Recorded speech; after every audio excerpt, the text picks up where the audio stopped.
Well, hello everyone, what is going on? It is the Almighty Jeff and I'm here with episode 15 of Assassin's Creed. In the previous episode we assassinated Abul Nukud, I don't even know how you pronounce that still, in Damas. And in this episode, as per usual, I am in Acre, in the Rich District this time, collecting all the flags, killing all the Templars, scanning all the viewpoints and saving all the citizens. Now for this Q&A topic I am conveniently enough going to be discussing Assassin's Creed. I've got another load of questions from Ron, thanks a lot to him, so I'm going to answer them in my personal opinion. So let's get straight on to question 1, which is, all the protagonists walk into a bar. After a few ales, a brawl breaks out. Which one walks out alive and why? I'd probably say Altair, just because in terms of story, he is the one who's been in it for the longest period of time. He's been brought up in the Order since a child, and he's quite the badass, to be quite honest. So I'll probably definitely say Altair would be leaving there alive, but Ezio would be pretty close as well. I think it'd be Ezio and Altair down to the last two.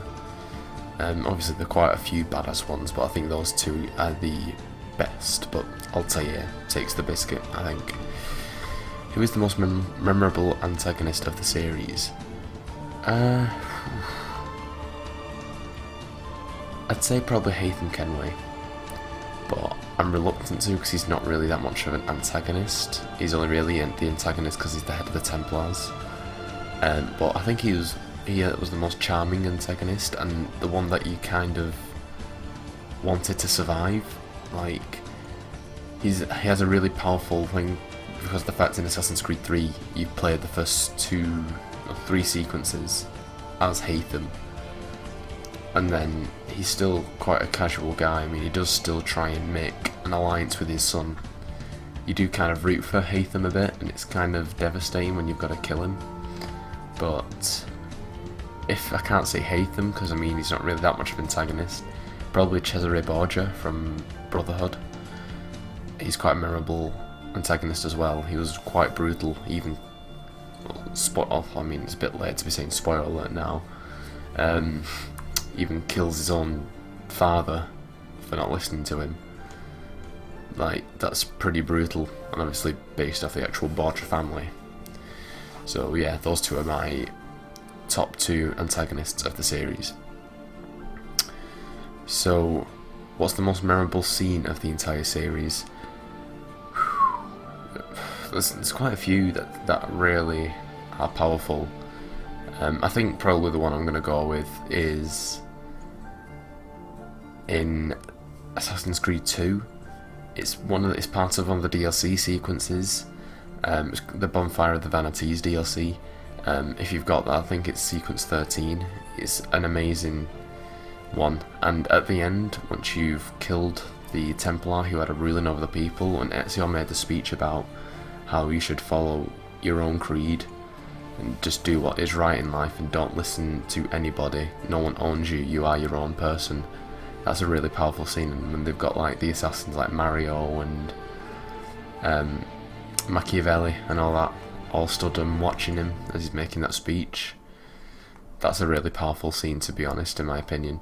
But obviously another one from Assassin's Creed 2 still is Ezio's family, his Giovanni, Federico and Petruchio, their execution at the start of... No, it's the last memory of sequence 1. That's another really powerful scene. So yeah, those are my favourite scenes in the entire series. In the last Assassin's Creed game, we got into the Industrial Revolution. Do you think the series should continue to explore more modern themes or return to more medieval times? It's a tough question, that, to be honest. I quite like the Renaissance era, but we did spend a lot of time there. Obviously, there's the three Ezio games, and you know, like the Assassin's Creed 3 is pretty much just at the end of the Renaissance, start of Industrial Revolution. But I did like that period of time. I don't think going later on like, because it seems to be getting closer and closer to modern times, because it went from Unity, which was, I think it was late 1800, no, early 1800s, I think, wasn't it? And then we've got Syndicate, which is mid 19th century, and then it's kind of gradually getting closer, and obviously the biggest rumor going on now that it's going all the way back to the ancient Egyptian times, which I'm still unsure how that's going to work, because from what I know, the Brotherhood didn't exist before the Palestine Assassins, which is the one that Al-Mualim and Altair were part of. So I don't know if that's going to add a new twist to the thing and how gameplay style that'll be like, because I mean it was quite limited in the first Assassin's Creed game, because you're just restricted to knives and swords basically, and your blade. So I mean it's going to even be more limited than that is, so it'll be interesting, I should think. But it's slowly from Unity onwards got to just pistols and stuff like that, and it just makes it too easy, I think. Although it would be nice to see a game take place maybe during one of the World Wars. I mean, we did have that little bit of extra from Syndicate where you could go into World War I Britain, but that was only very minor. I think if that was a full game, that would have been quite enjoyable. But if not that, Renaissance period, again, I quite like that period, so that's what I'm going to say.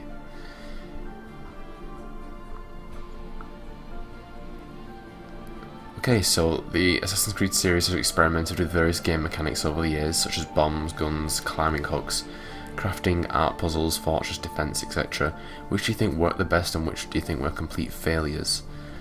I quite enjoyed the bomb mechanic in Revelations, how you got to make your own gun, make your own bombs, how you gathered substances, made your own, customised them to face stealth, slowing down enemies, killing enemies. You know, I quite enjoyed making bombs in Revelations. I liked the grapple from Syndicate, because London was such a massive map, and it just made that much of a difference to, I mean, you've got such massive landmarks like the Elizabeth Tower. Sorry for being a bit exact, but I mean Big Ben. You've got Big Ben, you've got St. Stephen's, you've got St. Paul's. You know, you've got massive landmarks. They take forever to climb up, and especially with such detail that they put into the landmarks, that it would take forever to climb rather than just a few ledges upwards like it used to be. So, and scaling across the rooftops with the you know, with the launcher, the rope launcher, was actually an amazing mechanic. But one that I wasn't really too keen on was the mechanic from Brotherhood and Revelations, where and 3 as well, where you would send off assassins in your own Brotherhood to deal with far off places, because I mean it's like a never-ending activity, and I always kind of want things to have a closure, like something that will finish at some point. Like, even if it took a while, but it's still finished, like Kenway's fleet, or the fleets from Shay Cormac's fleet. Like, those did have an end to them. Like, there was something that you aimed to go for. Whereas those, like, and the fact that Templars will come back and take over the territories that you've done, it just kind of makes it a lot of effort, and I didn't really enjoy that too much. So, yes. Memorable sea shanties. You know, you've got Billy Riley. That's the one that always comes to mind. Like, oh, Billy Riley, oh, Billy Riley. That's a crazy one and a popular favourite. And Whammy Susiana. That's a good one as well. And then there's the What Shall We Do with the Drunken Sailor. They've got quite a few funny ones, to be honest. Ones that just come to mind when I think of sea shanties. So, yeah, those are some of my favourite sea shanties. And the last one is Desmond has quite the story arc. What do you think about it? And obviously this is big spoilers. Obviously if you don't know, and you're not bothered about the spoilers, in the conclusion of Assassin's Creed 3, Desmond Miles, who's the main protagonist of the modern story arc, sacrifices himself to prevent the second, like, I don't even know what it's called, like, almost like a plague, but of like fire and like a massive solar wave that would just wipe out life on Earth. He prevented that. I think the modern story is still quite a very much an important part of the Assassin's Creed series. Even though, like, at certain points you're in the mood in the historical part, and then you'll get dragged out, and then you get a little bit frustrated, but I feel like the series has gone downhill since Assassin's Creed 3 in terms of the modern story, like, especially in 4 and Rogue, where they had nothing to do with the assassins at all. You were actually part of Abstergo, and you were literally just on the computers recording stuff. It just kind of felt a bit forced. But, you know, it was nice in Syndicate to see Sean and Rebecca, because those two are some of my favourite characters in the actual series.